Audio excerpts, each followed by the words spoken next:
ተወዳችሁ በአብሮነት ቆይታችሁን ከኛ ጋር እያደረጋችሁ ስለምትገኙ ከልብ የምናመሰግን ነው የሚሆነው።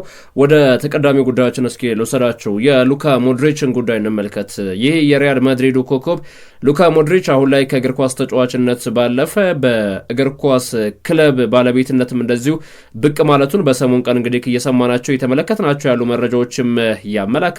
ታዲያ ክሮኤሽያዊው የሪያል ማድሪድ የመሃል ሜዳ ተጫዋች ሉካ ሞድሪች የራሱን ክለብ መግዛቱን እንደዚሁም ይፋ ተደርጓል። ይህም ክለብ እንግዲህ በእንግሊዝ ሻምፒዮንሺፕ የሚሳተፈው ስዋንሲ ሲቲ ነው። በክለቡ ላይ እንግዲህ አጠቃላይ ድርሻውን ሳይሆን የገዛው አነስተኛ የሚባል አክሲዮንን መግዛቱም ይፋ ተደርጓል። ስዋንሲ ሲቲ በአሁኑ ሰዓት በእንግሊዝ ሻምፒዮንሺፕ ወደ ውድድሩ እንግዲህ በተለይም ጥሩ የሚባል እንቅስቃሴን ለማድረግ የተቸገረ የሚገኝ ወደ ፕሪሚየር ሊጉ ለማደግም አስቸጋሪ ቦታ ላይ የሚገኝ አሁን 12ኛ ቦታ ላይ ነው የሚገኘው በእንግሊዝ ሻምፒዮንሺፕ ማለት ነው። ታዲያ ሉካ ሞድሪች ክለቡን እንግዲህ ድርሻ ከገዛ በኋላ የዚህ ጉዞ አካል በመሆኔ ደስተኛ ነኝ የሚል ሀሳቡንም እንደዚሁም ሰጥቷል። ስዋንሲ በተለይ ጠንካራ ደጋፊ ያለው ማንነታቸውም እንደዚሁ በቀላሉ የማይሰበር የማይበገሩ ቡድኖች ናቸው። ክለቡ እንግዲህ ወደ ቀደመው ክብርና ዝናው ለመመለስ የተቻለንን በሙሉ ማድረግ ይጠበቅብናል የሚል አስተያየትንም እንደዚሁ የሰጠበትም ጉዳይ አለ። ከዚህ ጋር ተያይዞ በርካቶችም ሀሳቦቻቸውንም እንደዚሁ እየሰጡ ነው የሚገኘው። ሉካ ሞድሪች ምናልባትም እንግዲህ ጫማ ከመስቀሉ በፊት ወደ ስዋንሲ ሊመጣ ይችላሉ የሚሉ ሀሳቦችንም ሲሰነዝሩ እየተመለከትን እንገኛለን። አሰልጣኝ ሩበን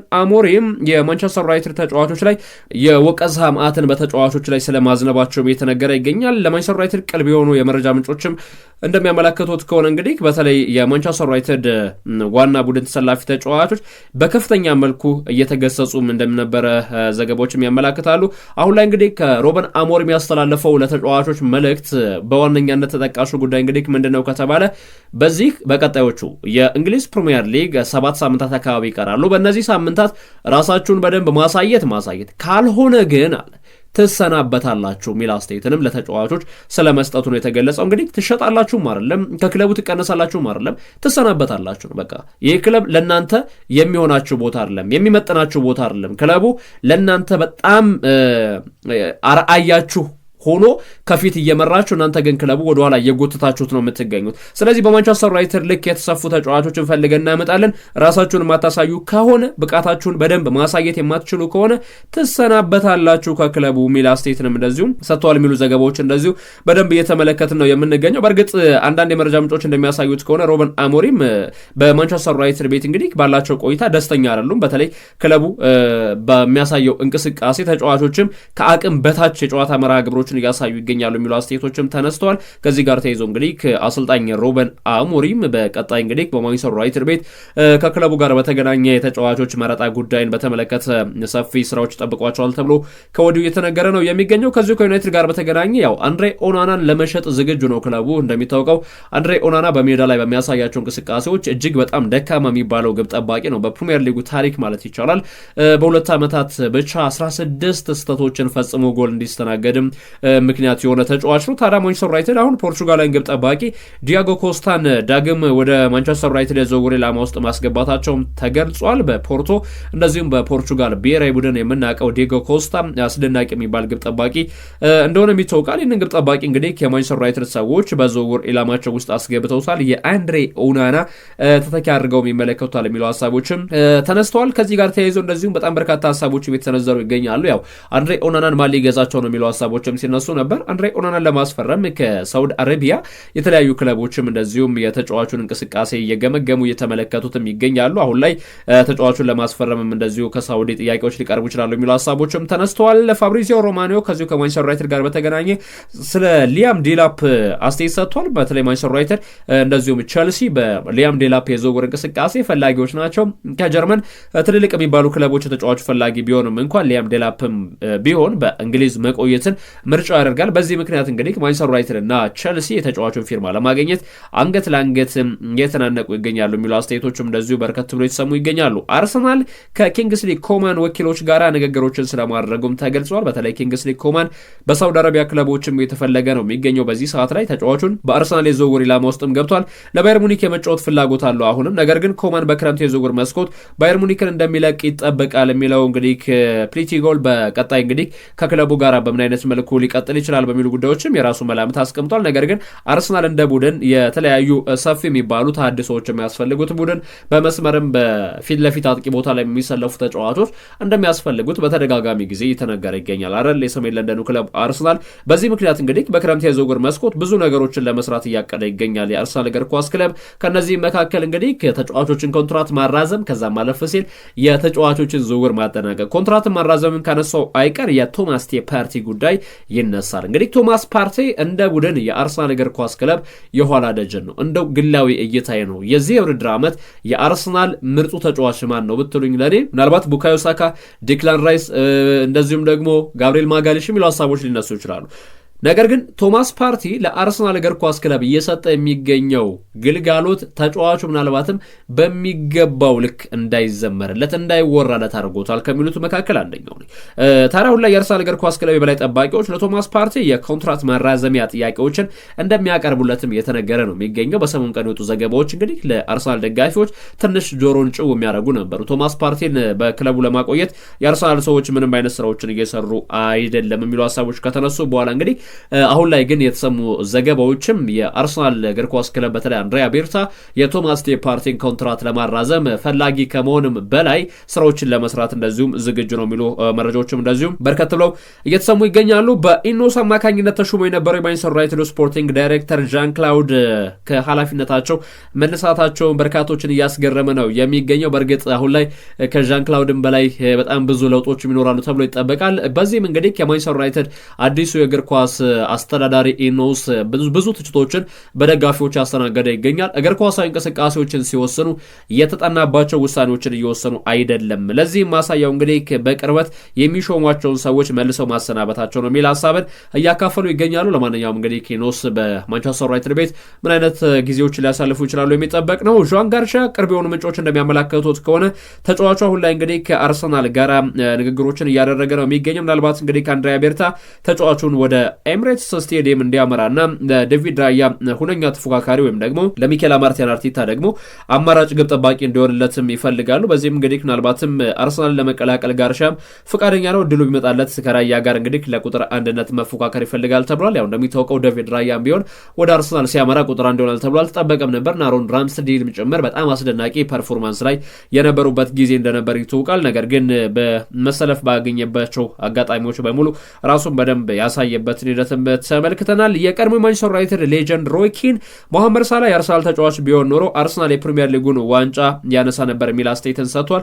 ሞሳላ በዚህ ውድድር ዓመት እንደሚታወቀው በሊቨርፑል ቤት በጣም የሚያስደንቁ ዓመታቶችን እያሳለፉ ከሚገኙ የሊጉ ተጫዋቾች መካከል እንግዲህ ተቀዳሚው ተጫዋች እንደሆነ ይታወቃል። በጣም የሚያስገርሙ እንቅስቃሴዎችን እያሳየ ነው። ኳስና መረብን ከማገናኘት ባለፈ ደግሞ የጎል የሆኑ እድሎችን በመፍጠርም አሁን ላይ በቲየሪ ሄንሪ ተይዞ የነበረውን 20 የጎል አስተዋጽኦ ሪከርዶችን ለማሻሻል እጅግ በጣም የተቃረበበትም አጋጣሚ እንዳለም ይታወቃል። ከዚህ ጋር ተያይዞ እንግዲህ ሮይ ኪን ሞሳላ የአርሰናል ተጫዋች ቢሆን አርሰናል በእርግጠኛነት የሊጉን ዋንጫ ያነሳ ነበር የሚል አስተያየትንም እንደዚሁም ሰጥቷል። አይንትራ ፍራንክፈርት ለአጥቂያቸው ሁጎ ኤኪቲክ የዝውውር እንቅስቃሴ 86.3 ሚሊዮን ፓውንድ ለጥፈውበታል። ይህንም በርካቶችን አጀብ እያስባለ የሚገኝ ጉዳይ ነው። እንግዲህ የተጫዋቹን ጉዳይ በተመለከተ አርሰናል ቶተንሃም ስፐርስ ፈላጊ እንደነበሩ ይታወቃል። ቢልድ በጀርመንኛ ትሙ ይዞት የወጣው ዘገባ እንደሚያሳየው ከሆነ አይንትራ ፍራንክፈርት እንግዲህ ከ86 ሚሊዮን ፓውንድ በታች ለተጫዋቹ የሚቀርብላቸውን ጥያቄ ላለመስማትም ወስነዋል ተብሏል። ያው ቶተንሃምና አርሰናል ፈላጊ ቢሆኑም ቶተንሃም ስፐርስ ግን በፍጥነት አይኑን ወደ ወልቭሱ ማቲያስ ኩኛ ስለማዞሩም ተገልጿል። 65 ሚሊዮን አካባቢ የተጠየቀበት እንግዲህ ማቲያስ ኩኛ 25 ዓመቱ ላይ የሚገኘ ብራዚላዊን ተጫዋች ወደ ቡድን ስብስባቸው መቀላቀል ይፈልጋሉ የሚሉ ሀሳቦች ተነስተዋል። ክሪስቲያን ፓላስ ከማንቸስተር ዩናይትድ ማርከስ ራሽፎርድን እንግዲህ በውሰት ውል ምናልባት በአስቶን ቪላ የሚገኘውን ተጫዋች ወደ ቡድናቸው ለመቀላቀል ፈላጊ ሆነው ብቅ ስለማለታቸውም አንዳንድ የመረጃ ምንጮችም እያመላከቱ ነው የሚገኘው። በእርግጥ ተጫዋቹን ለማስፈረም የሚደረጉ ትንቅንቆች በጣም በርካታ ፈላጊ ክለቦች እንዳሉት ይታወቃል። በዚህ ጉዳይ እንግዲህ ክርስቲያን ፓላስ አሁንም ፈላጊ ሆኖ ብቅ ማለቱ ደግሞ ብዙሃኖችን እያስገረመ የሚገኝ የዝውውር ጥያቄም ሆኗል። በሰሙን ቀን ይህን ዘገባ ይዞት የወጣው ደስተር እንደሚያሳየው አስቶን ቪላም የውሰት ውሉን ወደ ቋሚነት ለመቀየር የማርከስ ራሽፎርድን አሁን ላይ በአጽንኦት እያሰቡበት ይገኛሉ የሚል መረጃ እንደዚሁም ካካፈለ በኋላ የክርስቲያን ፓላስን ፍላጎት ጠቆም አድርጎ ያለፈበት ጉዳይ አለ። ወደ ተከበራችሁ አድማጮቻችን አሁን ደግሞ እስኪ ቀደም ሲል እንግዲህ ከአጫጭር ጉዳዮችን እያነሳሳን ነበርና ከአጫጭር ጉዳዮቻችን ወጣ እንበልና ዛሬ ወደሚደረጉ የጨዋታ እንቅስቃሴዎች ልውሰዳችሁ። ዛሬ እንግዲህ የአውሮፓ ቻምፒየንስ ሊግ የመልስ ጨዋታዎች ይደረጋሉ። ከዚህ ጨዋታ ጋር ተያይዞ እንግዲህ የሚነሱ በጣም በርካታ ሀሳቦች እንደዚሁም ደግሞ መላምቶችም አሉና ከዚህ ጋር ተያይዞ እንግዲህ የሚነሱ ጉዳዮችን በሰፊው ላካፍላችሁ። የባርሴሎናና የቦሩሲያ ዶርትሙንድን ጨዋታ በመጠኑም ቢሆን እንመልከት። እንግዲህ ባርሴሎና ከቦሩሲያ ዶርትሙንድ የመጀመሪያ ዙር ጨዋታቸው እንደምታስታውሱት ባርሴሎና በራፊኒያ በላሚን ያማልና በሮበርት ሌዋንዶስኪ 2 ጎሎች አማካኝነት በጨዋታው ላይ 4-0 በሆነ ውጤት ቦሩሲያ ዶርትሙንድን አሸንፎ እንደወጣም ይታወቃልና በዚህ ውድድር ዓመት ባርሴሎና ስትመለከቱት እጅግ በጣም የሚያስገርም ዓመትን እያሳለፈ ይገኛል አይደለ? ይሄ የተሟላ ወይም ደግሞ ስራዎቹ ጥንቅቅ ተደርገው የተጨረሰና ያለቀለት ቡድን በዚህ ዓመት ማን ነው ከተባለ የባርሴሎና እግር ኳስ ክለብ ነው። በአውሮፓ ቻምፒየንስ ሊግ በጣም የሚያስደንቅ ፐርፎርማንስ ላይ የሚገኝ ተጫዋቻቸው ደግሞ በባርሴሎና ቤት ራፊኒያ ነው። ይህ ተጫዋች እንግዲህ በአውሮፓ ቻምፒየንስ ሊግ እስካሁን በተደረጉ ጨዋታዎችም ትልቅ ሬት በማግኘት ማለትም ከ10 ትልቅ ሬቶችን በማግኘት ተቀዳሚ ተጫዋች ነው። ወደ 8.37 አካባቢ በማግኘት ከፔዡ እና ከአርሰናሉ ቡካዮ ሳካ እና ከኪቪቺ ኪቫራትስኬሊያን ቀጥሎ በቀዳሚነት ስማቸው ከሚነሱ ተጫዋች መካከል አንደኛው ነው። ተቀዳሚውም ተጫዋች ጭምር ነው። 8.3 ኪቫራትስኬሊያን 7.9 ቡካዮ ሳካ 7.8 እንግዲህ ሬት እንዳላቸው ይታወቃል። ይህ ብቻ አይደለም። በባርሴሎና ቤት በዚህ ውድድር ዓመት በአውሮፓ ቻምፒየንስ ሊግ ከፍተኛ ጎል አስቆጣሪያቸው ማን ነው የሚለውን ነገር መለስ ብላችሁ ከተመለከታችሁ አሁንም በተመሳሳይ የምታገኙ ስም ራፊኒያን ነው። 12 ጎሎችን አስቆጥሯል። የሚያስደንቀው አንድም የፍጹም ቅጣት ምት ጎል የለም። ሮበርት ሌዋንዶስኪ 11 ጎሎችን አስቆጥሯል። 3 በፍጹም ቅጣት ምት እንግዲህ ጎሎችን ማስቆጠር የቻለበትም አጋጣሚ አለ። ከዛ ማለፍ ሲል ደግሞ በአውሮፓ ቻምፒየንስ ሊግ በርካታ አሲስቶችን ያደረገ ተጫዋች እንደዚሁ በተመሳሳይ ራፊኒያ ነው። 7 ለጎል የሆኑ ኳሶችን አመቻችቶ ማቀበል ችሏል። የቦሩሲያ ዶርትሙንድ ጁሊያን ብራያንት 5፣ እንደዚሁም አሽራፍ ሀኪሚ፣ ዴቪድ ዛፓኮስታ እንደዚሁም ደግሞ ዴክላሬ እነዚህ ተጫዋቾች 5 ለጎል የሆኑ ኳሶችን አመቻችቶ ማቀበል የቻሉበት አጋጣሚ አለ እና ተጫዋቹ እኔ በነገራችን ላይ በዚህ ውድድር ዓመት በጣም በሚያስገርም በጣም በሚያስደንቅ መልኩ በጣም አስገራሚ ቁጥሮችን ያስመዘገቡ ከሚገኙ ተጫዋቾች መካከል ራፊኒያ ተቀዳሚ ነው። ዛሬም እንግዲህ ለቦሩሲያ ዶርትሙንድ ከባድ የቤት ስራን ይሰጠዋል ተብሎ ይጠበቃል። በዚህ በአውሮፓ ቻምፒየንስ ሊግ በአጠቃላይ እንግዲህ ከተመለከታችሁ በርካታ ጎሎችን በማስቆጠር ባርሴሎናን የሚስተካከለው ቡድን የለም። አጠቃላይ እስካሁን በአውሮፓ ቻምፒየንስ ሊግ 36 ጎሎችን ማስቆጠር የቻለ ቡድን ነው እንደ ቡድናዊ መዋቅር። ከዛም እንደገና ደግሞ ያው ባርሴሎና በእርግጥ ጎሎችንም የሚያስተናግድ አይነት ቡድን ነው። 14 ጎሎችን ያስተናገደ ቡድን እንደሆነም ይታወቃልና ብዙ ጎሎችን በማስቆጠር ደግሞ እንደ ባርሴሎና የተዋጣለት ዓመትን እያሳለፈ የሚገኛለም። ተከታዩ ባየር ሙኒክ ራሱ አድማጮች 29 ጎሎች ነው ማስቆጠር የቻለው እና ስቲል ሪያል ማድሪድ እንደዚሁም ቦሩሲያ ዶርትሙንድ 28 እና አርሰናል 28 ጎሎች ነው ማስቆጠር የቻሉት እና በጣም ጠንካራ የሚባል ዓመትን እያሳለፈ ነው ባርሴሎና። ሃንሲ ፍሊክ ይህንን ቡድን ሲገነቡት በብዙ መልኩ ያልተጠበቀ ነበር። በዚህ ልክ ስኬታማ፣ በዚህ ልክ ለፍጹማዊነት የቀረበ ቡድን ይሆናል ተብሎ አልተጠበቀም ነበር። በተለይ የፖሴሽን ጌምን በማራመድ ወይም በመጫወትም እንደዚሁ የሚታማ አይነት ቡድን እንዳልሆነ በደንብ ያመላክታል። በአውሮፓ ቻምፒየንስ ሊግ በአማካኝ 61% የኳስ ቁጥጥርን ይዞ የሚወጣ ቡድንን የገነቡት ሃንሲ ፍሊክ ናቸው። አሁንም ቢሆን እንደዚሁም በቀላሉ እንደው ይሄ ተከላካዮቻቸው ራሱ ስተትን የማይሰሩ እንደዚሁም ደግሞ ለተቃራኒ ቡድን በቂ ስፔስን የማይሰጡ ቡድኖች መካከል አንደኛው ነው። በእርግጥ ያው ቀደም ሲል እንደነገርኳችሁ በአውሮፓ ቻምፒየንስ ሊግ በርካታ ጎሎችን ያስቆጠረው ባርሴሎና ደግሞ ግን አንድ በጣም የሚያስገርመኝን አንድ ስታት ላካፍላችሁ፣ ምናልባት ከባርሴሎና ጋር ባይገናኝም እንኳን አነስተኛ ጎልን ያስተናገደ ቡድንን መለስ ብላችሁ ስትመለከቱ ኢንተር ሚላን በዚህ ውድድር ዓመት አነስተኛ ጎል በማስተናገድ 3 የቻምፒየንስ ሊግ ጎሎችን ብቻ ነው ያስተናገደው በዚህ ውድድር ዓመት የኢንተር ሚላን ቡድን እና በቻምፒየንስ ሊጉ በጣም የሚያስደንቁ ቁጥሮችን እየተመለከትን እንገኛለን። ይህም ማለ ዛሬ እንግዲህ ተጠባቂ ጨዋታ ነው የባርሴሎናና የቦሩሲያ ዶርትሙንድ ጨዋታ። ያው ባርሴሎና ውጤቱን አስጠብቆ ማለፉ ሳይጣለም የተፈታ ጉዳይ ነው። እንግዲህ ካርለ ዶርትሙንድ በተለይ በዚህ ጨዋታ ላይ እንግዲህ ልዩነት ይፈጥራል ተብሎ አይጠበቅም። ምናልባት ሲግናል ኢዱና ፓርክ ላይ መሆኑ ባርሴሎና በተጠበቀው ልክ ፐርፎርም ሊያደርግ ይችላል አያደርግም የሚለው ጉዳይ ካልሆነ በስተቀር ማለት ነው። ከዛ ውጪ የመጀመሪያ ዙር እንግዲህ በተለይ የጨዋታ እንቅስቃሴ ለተመለከተው ሰው ትክክለኛ መልስ የተሰጠበት አጋጣሚ ነበር። ባርሴሎናም ሪያል ማድሪድም ከስፔን በጣም ጠንካራ ዓመትን እያሳለፉ ይገኛሉ።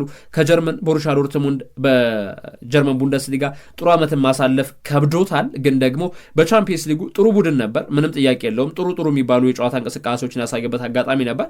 ከባርሴሎና ጋር የሚያደርገው የጨዋታ መርሃ ግብር እንግዲህ በብዙ መልኩ ይጠበቃል። ዘንድሮ ያው በአውሮፓ ቻምፒየንስ ሊግ ለመሳተፍ ለዶርትሙንድ ከባድ እየሆነበት ነው የሚገኘው። የቤት ስራው 42 ነጥብ አለው። እንግዲህ ከቻምፒየንስ ሊግ ቦታ አራተኛ ደረጃ ላይ ካለው ላይፕዚግ የ6 ነጥብ ልዩነቶች አላቸው። ያው የጀርመን ቡንደስሊጋ እንደሚታወቀው የሚጠናቀቀው 34ኛ ሳምንት ነው። ወደ 29ኛ ሳምንት አካባቢ ተቃርቧል። ለ5 ሳምንታት አካባቢ ይቀሩታል ማለት ነው የቡንደስሊጋ የጨዋታ እንቅስቃሴዎችና ምናልባትም የባርሴሎናን ጉዳይ ካነሳን ደግሞ ሼዝኒን ማንሳት የግድ ይለናል። ሼዝኒ የ34 ዓመቱ ፖላንዳዊ ግብ ጠባቂ ጫማውን እንግዲህ ለግብ ጠባቂዎች ጓንት ነው አይደል የሚባለው፣ ጓንቱን ከሰቀለበት አውርዶ ከተመለሰ በኋላ ለባርሴሎና አስደናቂ የሚባል እንቅስቃሴን እያሳየ ይገኛል። እንግዲህ የቀድሞ የብሬንፎርድ እና እንደዚሁም ደግሞ የቀድሞ የአርሰናልም ግብ ጠባቂ ነበር። በሮማ ቤትም እናውቀዋለን፣ በጁቬንቱስም ቤት እንደዚሁም የምናውቀው የግብ ጠባቂ ዘብ ነው እና ከአርሰናል ለቆ ከወጣ በኋላ በጣም የተዋጣለት ዓመትን ማሳለፍ ከቻሉ ግብ ጠባቂዎች መካከል አንደኛው ግብ ጠባቂ እንደሆነ ይታወቃል። የግብ ጠባቂና የዛሬው ጨዋታ እንቅስቃሴን በተመለከተ እንደዚሁም ስለ ቡድኑም ቆይታ አስተያየት ሰጥቶ ነበርና ሃንሲ ፍሊክ ማርክ አንድሬ ተር ስቴገንን ከኔ ማስቀደምና መምረጥ የሚፈልግ ከሆነ ምርጫውን ያከብራለሁኝ፣ ምንም የምለው ነገር የለም የሚል አስተያየትንም ሰጥቷል። እንግዲህ በጠባባቂ ወንበርም ላይ ብቀመጥ ያን ያክል አስቸጋሪ አይሆንብኝም የሚል ሀሳብንም እንደዚሁ የሰጠበት ጉዳይ ብዙዎችን እያነጋገረ ይገኛል። ያው ሼዝኒ በሰሙን ቀንም ቢሆን ዶርትሙንድን ባሸነፉበት ጨዋታ አስደናቂ የሚባል እንቅስቃሴን ካሳዩ የባርሴሎና ተጫዋቾች መካከል አንደኛው ተጫዋች እንደነበር ይታወቃል። ሜዳ ላይ ያው ጥሩ የሚባሉ ተጋድሎችን ማድረግ የቻለበት አጋጣሚ ነበርና ይሄ በጨዋታው ላይ እንግዲህ ሴቭ በማድረግ ከዛም ማለፍ ሲል እንደገና ደግሞ ለተጫዋቾች ረዣዥም ኳሶችን በማቀበልም ጭምር ጥሩ የሚባሉ ስታቶች ነበሩት። የእግር ንክኪ ኳሶችን የነካበት መንገድ ስትመለከቱት በባርሴሎና እና በዶርትሙንድ ጨዋታ 33 ኳሶችን ነክቶ 27ቱን በረዥሙ ያቀበላቸውንም ጭምር በትክክል ማቀበል የቻለበትም አጋጣሚ ነበር። ያው ግብ ጠባቂ እንደመሆኑ መጠን እድሜውም ገፋ ብሏል። ስለዚህ ይህ ግብ ጠባቂ እንግዲህ በባርሴሎና ቤት በቂ መጫወቻ ደቂቃ ከተሰጠኝ ኦኬ፣ ካልሰጠኝም ብዙ የሚያስገርም ጨዋታ አይደለም ብሏል። ያው እንግዲህ በቻምፒየንስ ሊጉ ሲግናል ኢዱና ፓርክ ላይ በሚደረገው ጨዋታ የሚሰለፋል ተብሎ ይጠበቃ ይገኛል። ሌላው የአስቶን ቪላ እና የፓሪስ ሰን ጀርመን ጨዋታ ነው። ፓርክ ደ ፕሪንስ ላይ የተደረገው ጨዋታ እንግዲህ የመጀመሪያ ዙር ጨዋታውን ካስታውሳችሁት ያው 3-1 በሆነ ውጤትም ፓሪስ ሰን ጀርመን አሸንፎ እንደወጣ ይታወቃል። እና በመጀመሪያው ጨዋታ እንግዲህ ዶዬ በ39ኛው ደቂቃ ላይ ቆንጆ የሚባል ጎል ነበር አይደል ያስቆጠረው። ሞርጋን ሮገርስ ቡድኑን ጎል አስቆጥሮ ቀዳሚ ካደረገ በኋላ የመጀመሪያውን የፔጅ ጎል አስቆጠረ። ከዛ በ49ኛው ደቂቃ ኪቫራትስኬሊያን፣ ከዛም እንደገና ደግሞ ኑኖ ሜንዴዝ 92ኛው ደቂቃ ላይ ጎል አስቆጥሮ እንግዲህ ፓሪስ ሰን ጀርመን በሜዳው የቤት ስራውን እንዲጨርስ ያደረገበት አጋጣሚ ነበር። ነገር ግን አሁንም ቢሆን አስቶን ቪላዎች ተስፋ አልቆረጥንም፣ እንቀጥላለን፣ እንፋለማለን የሚል ሀሳብንም እየሰጡ ነው የሚገኘው የዩናይ ኤምሪው አስቶን ቪላ። ኤሚሊያኖ ማርቲኔዝን እንግዲህ በግብ ጠባቂነት ያሰለፈ የሚገኘው አስቶን ቪላ አሁንም ቢሆን ምናልባት ጥሩ ዓመትን ሊያሳልፍ ይችላል ወይ፣ የፓሪስ ሰን ጀርመን ወጥነትስ ምን ያክል ነው የሚሉ ጉዳዮችም ይጠበቃሉ። ነገር ግን ፓሪስ ሰን ጀርመን አሁን ላይ የተገነባ የሚገኘው ቡድን በተለይ የዱዌ ዴምበሌ እና የኪቫራትስኬሊያን ጥምረት የሚደፈር አይደለም፣ የሚደፈር የሚቀመስም አይደለም። በጣም የሚያስደንቅ ውድ አድማጮች፣ አዝናኝ እግር ኳስን ይሄ አይንን ለሰከንድ ባትገጥሙ ለምሳሌ ይህንን ቡድን የፓሪስ ሰን ጀርመንን ቡድን ስትመለከቱ ባርሴሎና ፕራይሙ ላይ በነበረበት እንደዚሁም ደግሞ አርሰናል ፕራይሙ ላይ በነበረበት የሚያሳዩት አይነት ፐርፎርማንስን የሚያሳይ ቡድን በጣም በሚያስደንቅ መልኩ የነ ዱዌ እንቅስቃሴ ሜዳ ላይ ከዛ ማለፍ ሲል ኦስማን ደምቤሌ በጣም ማራኪ እግር ኳስን የሚጫወቱ ዱዌ፣ ደምቤሌ፣ ኪቫራትስኬሊያን፣ ኔቬስ እንደዚሁም ቪቲኒያ እና ፋቢያን ሩይዝ እነዚህን ተጫዋቾች ስቲል በመከላከል ዞኑ ላይ የተሰየሙት ተጫዋቾች ኑኖ ሜንዴዝ እና አሽራፍ ሀኪሚ ጭምር ማለት ነው እግር ኳስ ምን እንደሆነ በደንብ የተረዱ ሜሲ እንደዚሁም ደግሞ ኔይማር፣ ኪሊያን ምባፔ በነበረበት ጊዜ ፓሪስ ሰን ጀርመን ማድረግ ያልቻለውን ነገር አሁን ማድረግ እንደሚችል ፍንጭ አሳየ እንቅስቃሴ፣ ኢጎ የሌለበት ቡድን፣ የበላይነት ስሜቶች የማይንጸባረቁበት ፓሪስ ሰን ጀርመን እየተመለከትን እንገኛለን በሚያስደንቅ መልኩ ማለት ነው። የመጫወት ፍላጎታቸው በጣም ከፍተኛ ነው። ሜዳ ላይ በየትኛውም የሜዳ ክፍል ላይ ወርክሬታቸው ከፍ ያሉ ተጫዋቾችን ያሰልፋል። እንደዚሁም ደግሞ እንቅስቃሴዎቻቸው እጅግ በጣም ማራኪዎች ናቸው። ተቀይረው የሚገቡት እነ ብራድሊ ባርኮላ ናቸው፣ እነ ጎንካሎ ራሞስ ናቸው፣ እነ ዛሬ ኤሚሪ ናቸው፣ እነዚህ እነ ሉካስ ሄርናንዴዝ እነዚህ የመሳሰሉ ተጫዋቾችን ተጠባባቂ አድርጎ የገባ ቡድን ነው። አስቶን ቪላ ቡድናዊ መዋቅራቸው ጥሩ ነው። ነገር ግን የአውሮፓ ቻምፒየንስ ሊግ አይደንቲቲ ያለው ቡድን ነው ወይ? ለአውሮፓ ቻምፒየንስ ሊግ መፎካከር ይችላል ወይ? እንቁላል ባይቸኩል በእግሩ ይሄዳል እንደሚባለው አባባል አስቶን ቪላ ለመገንባት ጊዜ ወስድበታል። በትክክል ምናልባት አስቶን ቪላዎች ብልጥ ቢሆኑ ኖሮ ፓርክ ደ ፕሪንስ ላይ በነበረው ጨዋታ ይሄ በሎ ብሎክ ከመጫወት ይልቅ ሞር ጫን ብለው ፔዥን ቢጫወቱ ኖሮ ወደ ራሳቸው ሜዳ ክፍል እንዲሳቡ በማድረግ በጨዋታው ላይ ልዩነትን መፍጠር የሚችሉበት አጋጣሚ ነበር። ነገር ግን አስቶን ቪላ በተለይ የመጀመሪያውን ጎል ሞርጋን ሮገርስ በ35ኛው ደቂቃ ላይ ካስቆጠረ በኋላ ወደ ራሳቸው የሜዳ ክፍል መሳብን ምርጫቸው አደረጉ። ፓሪስ ሰን ጀርመን ሁለቱን ቤራልዶና ዊሊያም ፓቾን ብቻ ወደ ኋላ ትቶ አሽራፍ ሀኪሚ፣ ኑኖ ሜንዴዝ እንደዚሁም ቪቲኒያም ዦ ኔቬስም ወደፊት እንደልባቸው የፈነጩ እነ ዱዌና እነ ኦስማን ዴምቤሌን በደንብ እንዲያግዟቸው አደረጉ።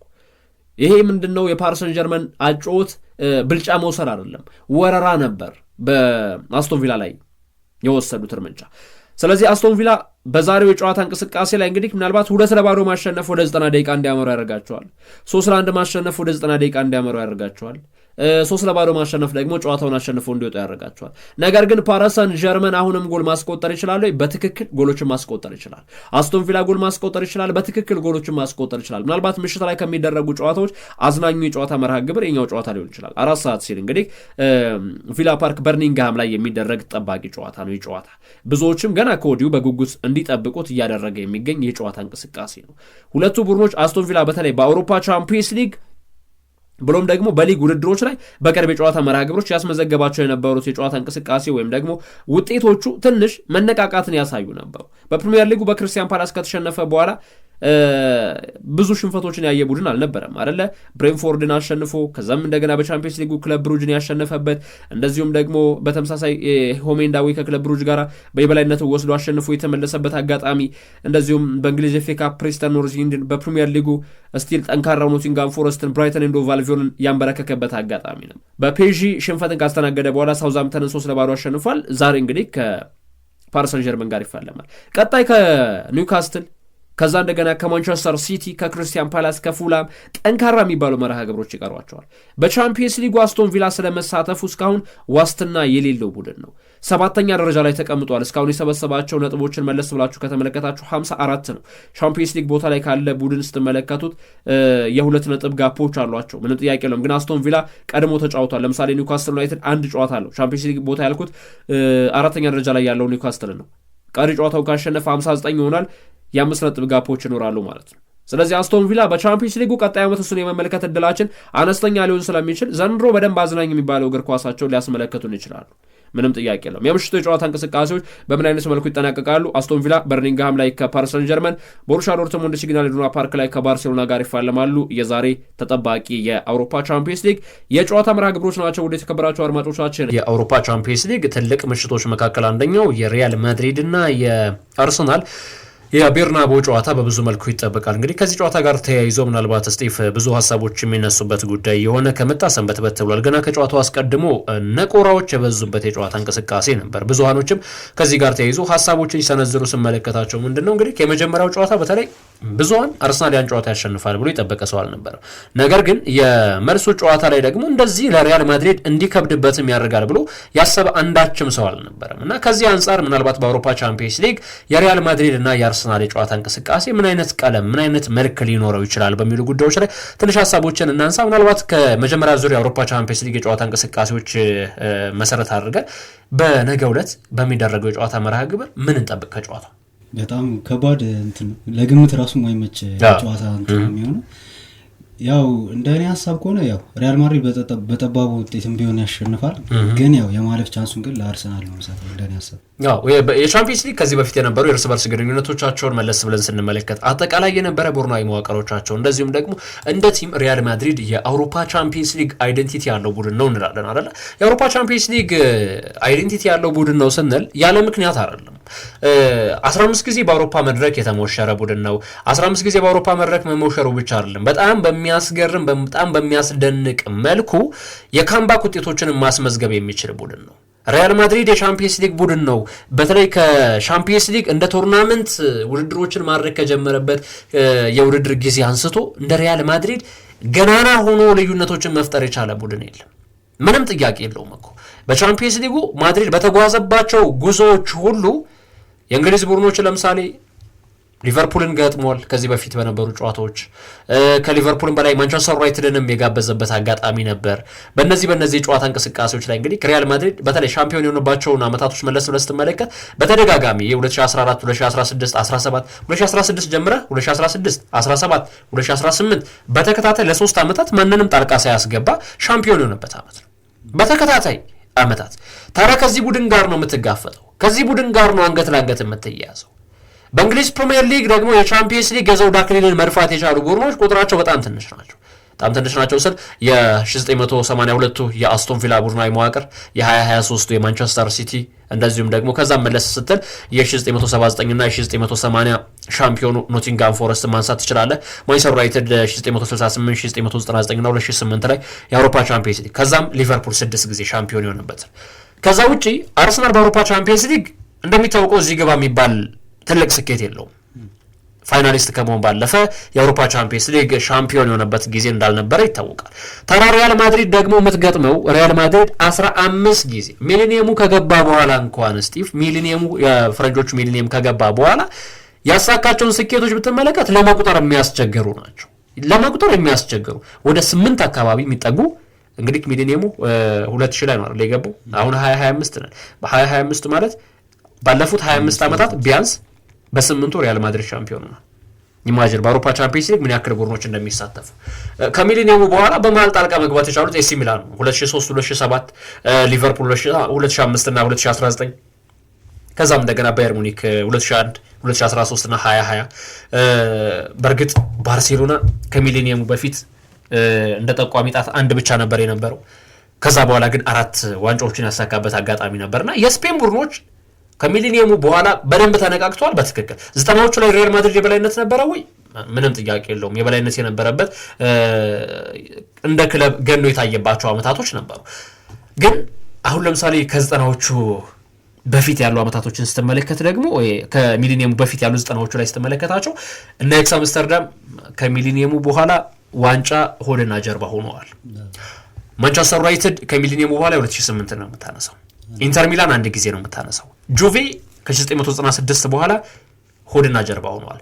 ምናልባት እንደው ከሚሊኒየሙ በኋላ 2 ዋንጫ ያለው ቸልሲ ነው አይደለ? በእንግሊዝ ምድር ትልቁ ስኬት ብለህ ልታነሳ የምትችለው ከሊቨርፑል ቀጥለ ያው ሊቨርፑልም 2005 እና 2019 ላይ ነበረው። ቸልሲ ደግሞ በእንግሊዝ ፕሪሚየር ሊግ ይሳተፉ 2011 እና 2021 ላይ 2021 በተለይ ሲያሳካ ሳይጠበቅ እኔ ግምት ውስጥ ሳይገባ ታስታውስ ከሆነ ኮሮና ሰዓት ነበር። በዛ ምክንያት እንግዲህ ብዙ ጥያቄዎች ሲነሱ ነበር። አሁን ወደ ዋነኛ ጉዳያችን እንመለስሽ። እነዚህን ካነሳ የሪያል ማድሪድ ጉዳይ ዛቻዎች ምናልባት ዛቻዎችን እንተዋቸው የግድያ ሙከራ እንበል አይደል ያስኬዳል። ተጫዋቾች እየበዛ ነው። በተለይ ደግሞ ትሬኒንግ ላይም ከተመለከትክ እርስ በርስም እስከ መጎዳዳት እየደረሱ ነው ይባላል። በተለይ ሩዲገርና ቤሊንጋም እስከ መለያየት ሁላ ተደርሷል። የነሱን ትሬኒንግ እስከዚህ ድረስ ነው እንግዲህ እየተዘጋጁ ያሉትና ምን ለምን እንደሆነ ግራ እየገባኝ ያለው 15 ጊዜ እኮ ያሳካቲም አይመስልም። እኔ በጣም እኔ አም ሶሪ ደግሜ ደጋግሜ የምናገረው ነገር ምን ለመሰለ ሪያል ማድሪድ ባይሆን ኖሮ 100% መናገር የምችለው አርሰናል በዚህ ሻምፒየንስ ሊግ ተቀላቅሏል ብዬ እናገራለሁ። አሁንስ ብትለኝ 100% ልልህ አልችልም። ከዛ ውጭ ቁጥሩን እነሱ ይስሩት፣ አድማጮች ይስሩት። 99 የሚያርጉት 9% የሚያርጉት ቁጥሩን ለአድማጮች ልተው። ሪያል ማድሪድ ባይሆን በዚህ የአውሮፓ ቻምፒየንስ ሊግ በተለይ ደግሞ ውድድሩ ደግሞ የአውሮፓ ቻምፒየንስ ሊግ ባይሆን በእርግጠኛነት መናገር የምችለው አርሰናል ያልፋል። በዚህ መከላከል ስትራቴጂ፣ በዚህ የተዋቀረ ቡድናዊ ሂደታቸው በደንብ ማንሳት እንችላለን። ነገር ግን አሁን እየተጫወትክ ያለው የራሱን ሊግ ነው። እኔ ለምንድን ነው ሌላ ሊግ መመስረት የሚያስፈልገው? ማድሪድ የራሱ ሊግ ነው የአውሮፓ ቻምፒየንስ ሊግ እና እዚህ ጋር ስትገናኝ ደግሞ ትኩስ ጉልበት አለ፣ ወጣትነት አለ፣ አልሸነፍ ባይ አልበገር ባይነት አለ በአርሰናል በኩል ምንም ጥያቄ የለውም። እነዚህ ጉዳዮች በብዙ መልኩ እኔ የሚማርኩኝ ናቸው። ለአርሰናል ደጋፊዎችም የሚያዝናኑ ናቸው። እኔ በበኩሌም የሚማርኩኝ ናቸው። ሪያል ማድሪድ ግን በአውሮፓ ቻምፒየንስ ሊግ የመጣባቸውን ጉዞ ተመልከተው። ባለፈው ውድድር ዓመት ላይ በነበረው የፍጻሜ ጨዋታ ቦሩሲያ ዶርትሙንድን 2-0 አሸንፎ ነው አይደል ዋንጫ ባለቤት የሆነው። የጀርመኑ ሌላኛውን ቡድን ባየር ሙኒክን እንጥሎ አልፏል። እንደዚሁ ተደልድሎ የነበረበት በግሩፕ ሲ ከናፖሊ ብራጋና የዩኒየን በርሊን ጋር ተደልድሎ የነበረበት አጋጣሚ ነበር። ይሄም ሊያስቆመው አልቻለም። እንደ ቲም ስትመለከተው ከዛ በኋላም ባሉት ለምሳሌ 2023 ላይ ማንቸስተር ሲቲ በደመቀበትም ጊዜ እኮ ጥሩ የሚባሉ ግስጋሴዎችን አድርጎ ነበር አይደል? ያው ማንቸስተር ሲቲ ይሄ አንዳንድ ጊዜ ምን አለ መሰለ ተሸነፈ አሸነፈ ማለት ቃላት አይገልጸውም። ጥሩ አድርጎ አጸዳው ነው ማንቸስተር ሲቲ 4-0 ነበር የተጠናቀቀው የጨዋታ እንቅስቃሴው። የመጀመሪያ ጨዋታው በርናቦ ላይ መደረጉ ነው የትልቁ ጥቅም። አሁን ለሲቲ ትልቁ ጥቅም በርናቦ ላይ ተጎዞ ባቻ ውጤት ጨዋታውን አጠናቀቀ። ኢማጂን ከዛም የመልሱን ጨዋታ ኢታር ላይ ነው። አሁን ማድሪድ እኮ ይኸውልህ ችግር እየሆነ ያለው ጣራዬን እዘጋለሁ ብሏል። የሳንቲያጎ በርናቦ ጣራ ይዘጋል። ደጋፊዎች ከምንጊዜውም በላይ በተለይ ቀደም ሲል አንተም ጋር ስናነሳው ነበር የማድሪድ አድሚን የ2 ወር ደሞዝ የሚጠይቅ ነው የሚመስለው። ባለፉት 24 ሰዓታት ስራ በዝቶበታል። ያልፖስተው ያልጫነው ቪዲዮ ያላጋራው ምስል የለም። ከዚህ አንጻር ቀጣይስ ምንድን ነው የሚፈጠሩት ነገሮች? ማድሪድ በዚህ ልክ የእውነት አርሰናልን ፈርቶት ነው ወይ? ይህንን ያክል ተጫዋቾችን ማነቃቂያ ደጋፊዎችን ማነቃቂያ ነው ወይስ ደግሞ የአርሰናል ተጫዋቾች ወጣት እንደሆኑ ስለሚያውቅ ሳይኮሎጂካሊ ተጫዋቾችን ለመረበሽ አስቦ እየተደረገ የሚገኝ ነገር ነው? ሁለቱንም ነገሮች ማየት መቻል አለብን። የሪያል ማድሪድ ተጫዋቾች አብዛኞቹ የሪያል ማድሪድ ተጫዋቾች የሚሰጧቸው አስተያየቶችን ስትመለከት ቶኒ ክሮስን እንመለከት። አርሰናል የቻምፒየንስ ሊግ ቡድን አይደለም፣ ልምድ የለውም ማለት ቶኒ ክሮስ እኮ ራሱን አግልሏል። የለም አሁን የራሱን አካዳሚ ከፍቶ ትሬኒንጎችን እያሰራ ወጣቶችን ለማበልጸግ የሚጠርሰው ነው። ነገር ግን አርሰናል የቻምፒየንስ ሊግ ልምድ የሌለው ቡድን ነው የሚል አስተያየትን ለመስጠት ግን የቀደመው ግለሰብ አልነበረም። በዚህኛውም ወገን በዛኛውም ወገን እያልኩ ያጣቀስኩ ልሄድ ቶማስ ፓርቲ ማድሪድ ላይ ሳንቲያጎ በርናቦ ላይ ያለው ጩኸት የሚሰሙ ድምጾች እንግሊዝ ላይ በሁሉም ስቴዲየሞች የምንሰማቸው ናቸው። አዲስ አይደለም ማለት በእርግጥ ለቶማስ ፓርቲ አዲስ አይደለም። የማድሪድ ደርቢ ተጫዋች ነበር። አትሌቲኮ ማድሪድ ቤት ቆይታ ያደረገ ተጫዋች ነው ቶማስ ፓርቲ። ስለዚህ በርናቦ ከእንግሊዝ የተለየ አይደለም። እዛም ስንሄድ ለማሸነፍ ነው የምንሄደው፣ እዛም ስንሄድ ልዩነቶችን ለመፍጠር ነው የምንሄደው የሚል መልእክት አዘል ሀሳብን ሰጥቷል። ሌላው ከዚሁ ከጨዋታ እንቅስቃሴ ጋር በተገናኘ እንግዲህ ብዙ ጉዳዮች ሲነሱ የነበረበት ጉዳይ አርሰናል 1 ዓመት ከ2 ወር ወይም ከ3 ወር አካባቢ ሆኖታል 2 እና ከዛ በላይ ጎሎች ካስተናገደ።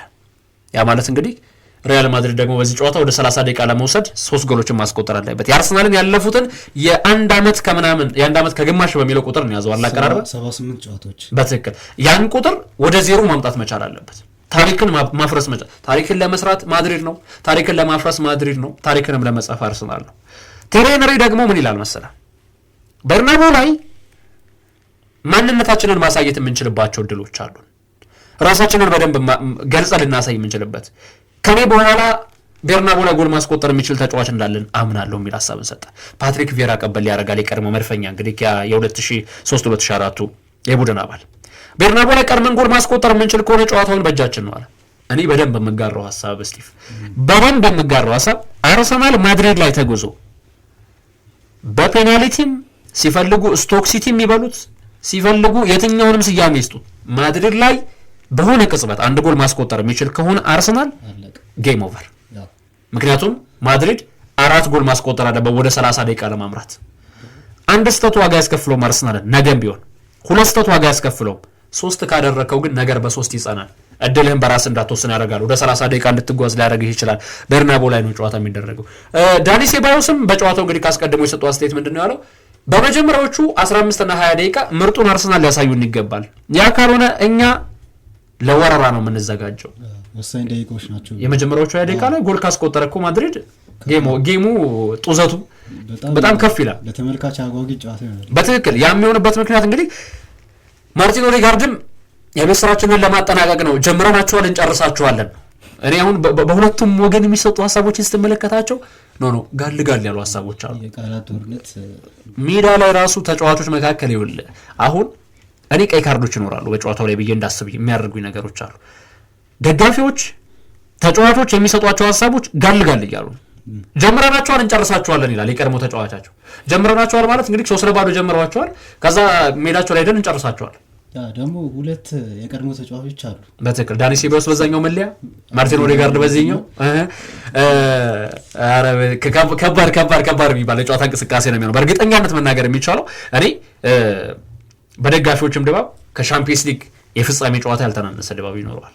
የፍጻሜ ፍልሚያው ላይ ማንም ከማንም ጋር ይገናኝ ከዛ ያልተናነሰ ድባብ ይኖረዋል። ማድሪድ ይህንን ውጤት መቀልበስ ለስሙ ለዝናው ለታሪኩ ምን ያክል እንደሆነ በደንብ ይታወቃል።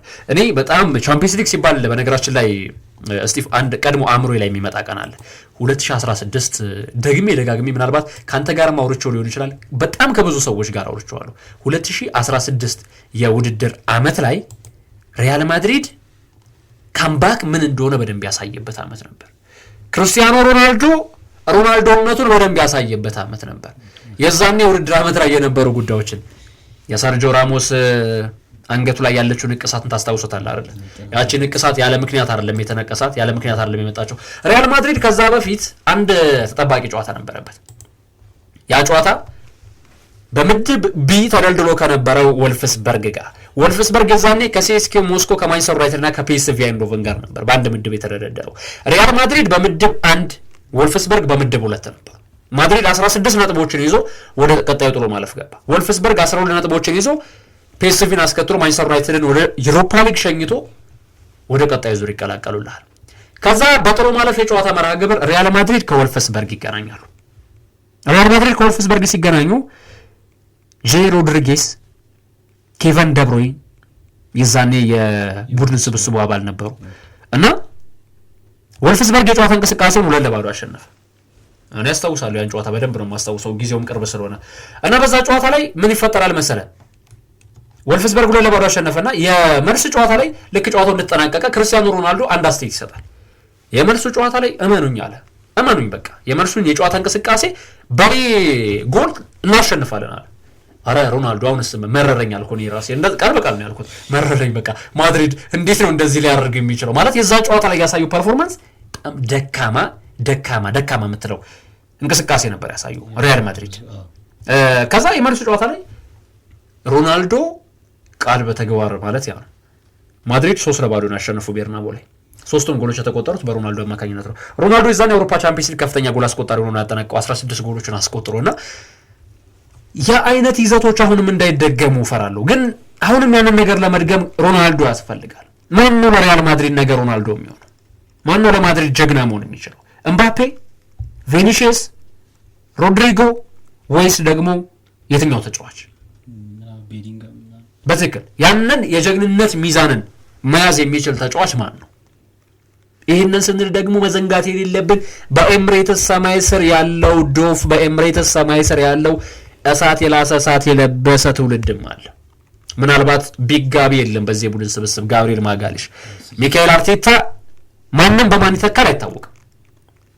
በእርግጠኛነት መናገር የሚቻለው አርሰናል ለማድሪድ በቀላሉ እጅ የሚሰጥ ቡድን አይሆንም። 4 ነጥብ አድርገን የምናስቀምጠው ጉዳይ ይሆናል። በጨዋታው ላይ ጎሎች ይኖራሉ። ከሰሜንም ከደቡብም ከምዕራብም ከምስራቅም ጎሎች ሊቆጠሩ ይችላሉ ከአቅጣጫዎቹ ማለት። ስለዚህ ከየትኛውም ቦታ ጎል ሊቆጠር ይችላል። በየትኛውም ደቂቃ ጎል ሊቆጠር ይችላል። አርሰናል በመከላከል ጨዋታውን ማስጠበቅ ይችላል። እኔ ምናልባት እስኪ እንደው አንተ ልጠይቅ፣ በጨዋታው አርሰናል ተከላክሎ መውጣት ይችላል? ከተከላከለ ግላዊ ምልክት እንደኔ ሐሳብ ከተከላከለ ይችላል። ምክንያቱም ማድሪድ የሚያጠቃውን ቲም ነው የሚፈልገው። ምክንያቱም በሚጠቃበት ሰዓት ክፍተትን ስለሚያገኝ እና በሚያገኛቸው ክፍተቶች ነው ለመጠቀም የሚሞከረው እንጂ ሞር ቢልድ አፕ አድርጎ ምናምን በቃ አስጨንቆ የተከላከለን ቲም ማስከፈት የሚችል አይነት ቲም ነው ብዬ አላስብም። ሁለቱም ግን ተመሳሳይ እግር ኳስ ነው የሚጫወቱት። አርሰናልን ከተመለከትከው ተመሳሳይ እግር ኳስ ነው ስል አርሰናልም ዘግቶ ለሚጫወቱ ቡድን ማስከፈት አይችልም። ለምሳሌ በዚህ ውድድር ዓመት እንተውና ባለፈው ውድድር ዓመት የአስቶን ቪላን ሆም ኤንድ አዌይ ጌም፣ የኒውካስል ዩናይትድን፣ የዌስት ሃም ዩናይትድን፣ ፉልሃምን የለንደኖቹን ክለቦች የጨዋታ እንቅስቃሴዎች አጠቃላይ ተመልከታቸው። ይሄ በሎ ብሎክ የሚጫወት ቡድን ሲገጥመው ወገቤን የሚል አይነት ቡድን ነው። ማድሪድም ለምን መሰለህ ኬሊያን ምባፔም ሆነ ቪኒሺየስ ሮድሪጎም ሆነ ስፔስ ይፈልጋሉ። ከጀርባ ስፔስ ተታላቸው ከመጣ ቆንጆ የሚባሉ ሩጫዎችን ያደርጋሉ። ልታቆማቸው አትችልም። በአንድ ለአንድ ግንኙነት በጣም አደገኛ የሚባሉ ልጆች ናቸው።